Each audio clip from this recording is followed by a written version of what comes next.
My wife divorced and kicked me out after I lost my job. I struggled for a year. Then I won a wrongful termination suit for $2 million. She begged to visit my new mansion. I, 38 male, am writing this down mostly to prove to myself that the last 18 months actually happened. It feels like a fever dream.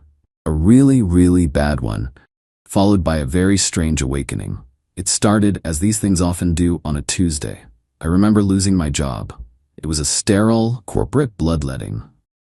Restructuring, they called it. I called it being shown the door with a box of my personal effects and a hollow, "We wish you the best." I was the primary breadwinner. High-stress job. My wife, Catherine, 36, was a part-time yoga instructor, a career that seemed to involve more buying of expensive leggings than actual teaching. The first 2 weeks were fine. She was a passable imitation of a supportive spouse. She made tea. She said things like, "We'll get through this," and "Your health is what's important." But I could see something in her eyes. A flicker of panic.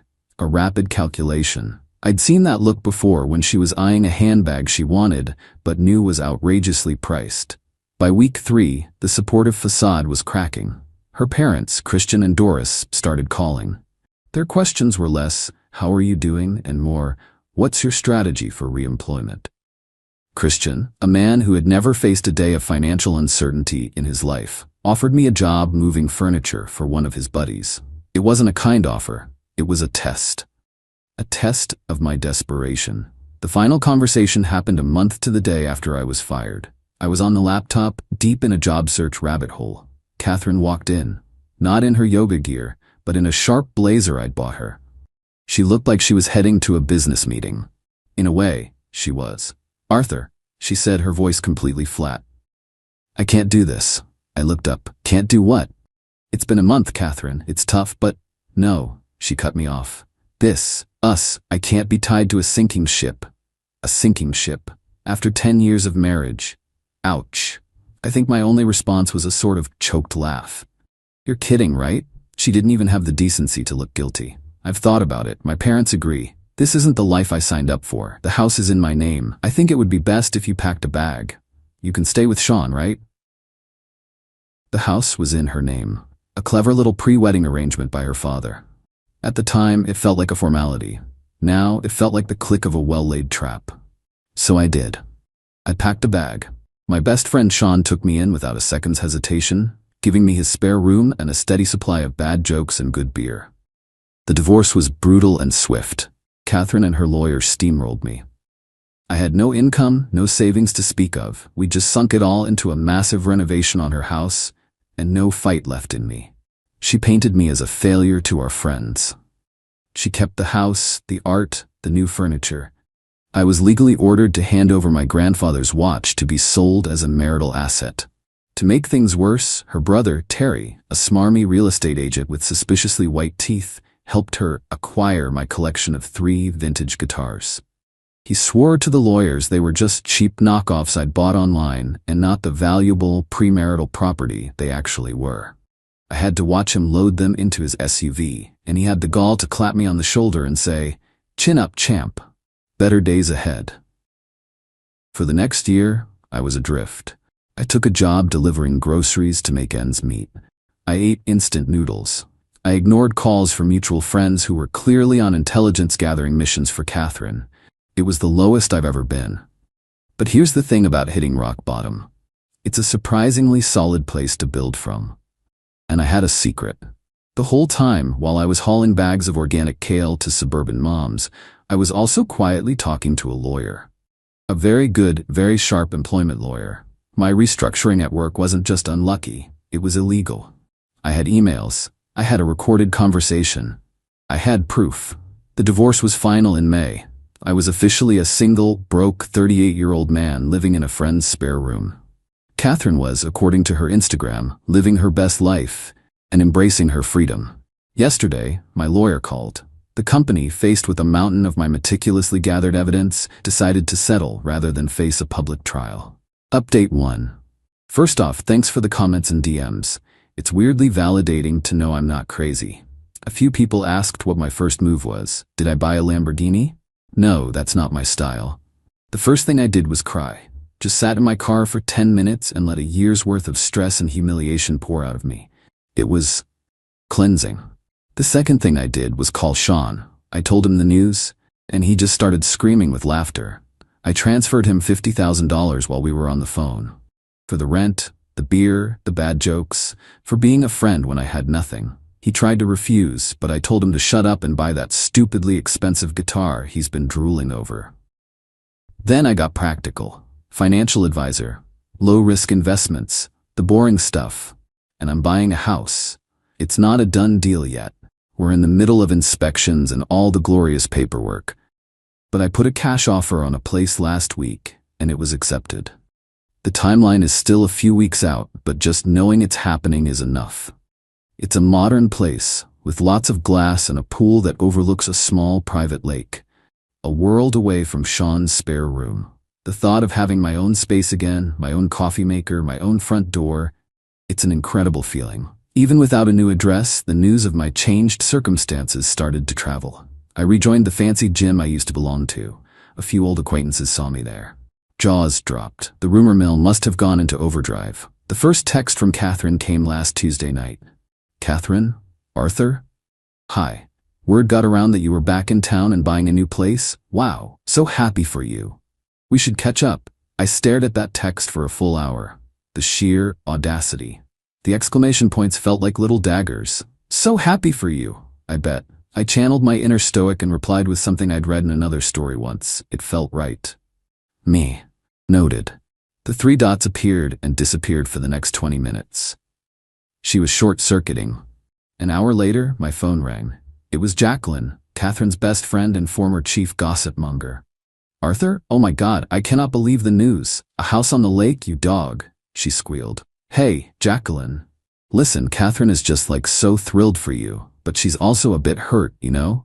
She said your text was really cold. I almost laughed. Was it? I've been busy. Well, you know, she feels terrible about how things ended. Jacqueline went on, her voice oozing fake sympathy. She was under so much pressure. Her parents were in her ear. It wasn't really her, you know? The woman who called me a sinking ship and had her brother take my guitars, that wasn't her? A brief, uncomfortable silence. She was emotional, Jacqueline stammered. Anyway, she just wants to talk, clear the air. She still cares about you, Arthur. That's nice of her, I said, my voice calm. But my air is crystal clear. I'm focusing on my new life now. That old chapter is closed. I hung up before she could reply. I then went to the closet in Sean's spare room and dug out a box. In it, I found the original receipts and insurance appraisals for my guitars. I took a photo of the receipts. Then I found Terry's smug face on his real estate website.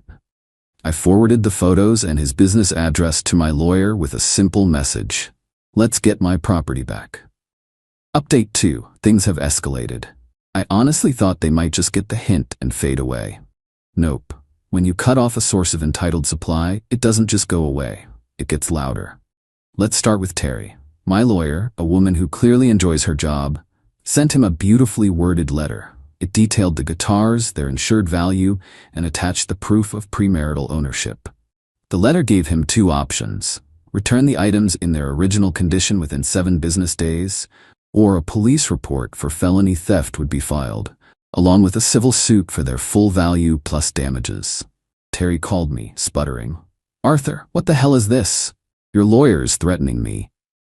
Hello, Terry. I believe the letter is self-explanatory. These were part of the divorce. I was just helping my sister. You knowingly took my personal property based on a lie, I interrupted calmly. The deadline is next Tuesday. I'd suggest you coordinate with my lawyer. I hung up. He returned them. On Tuesday morning, a beat-up van pulled up outside Sean's apartment building, much to the confusion of his neighbors. 2 guys dropped off the cases in the lobby.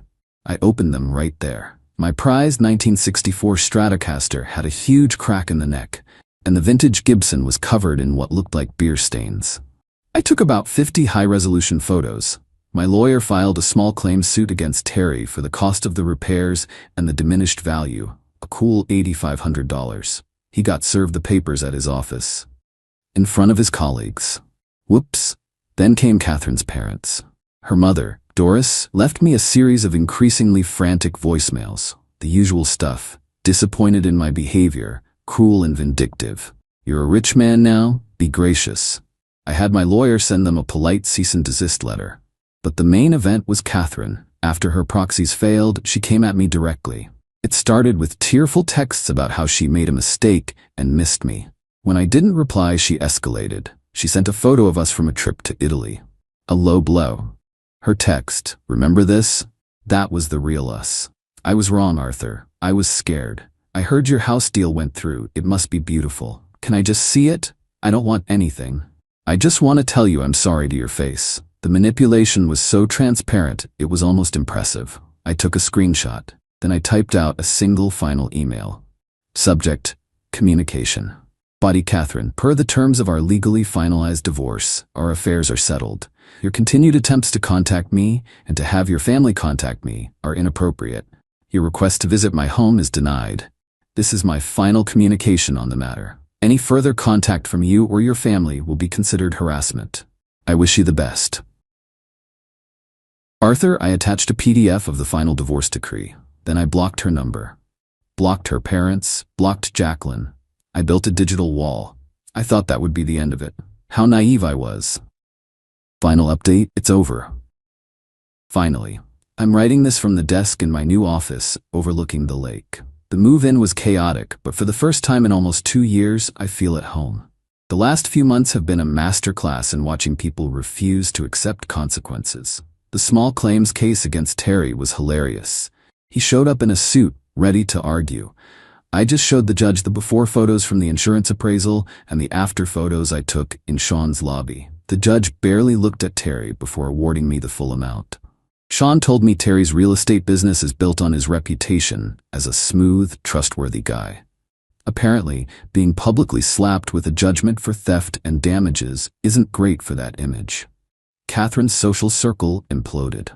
Her narrative of the vindictive ex fell apart when people realized I hadn't actually done anything to her. I hadn't slandered her or yelled at her. I had just sent legally accurate letters and blocked her number.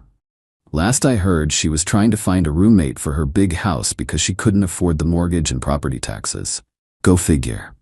The grand finale happened about a month ago, a week after I'd finally gotten all the boxes unpacked here. It was a Saturday. I was in my kitchen, making coffee, when my security camera sent a notification to my phone. I tapped it open and there she was, Catherine, standing at my new front gate, peering through the bars. She buzzed the intercom. I watched the video feed, my heart pounding just a little. Not with fear, but with a strange sense of finality. Arthur, it's me. Please, just let me in. We need to talk. Her voice crackled through the speaker. I didn't answer, I just watched. She tried again, her voice getting more demanding. She pushed on the gate. I didn't feel anger. I just felt tired. Tired of her. So I did the most boring, methodical thing I could think of. I looked up the non-emergency number for the local police department.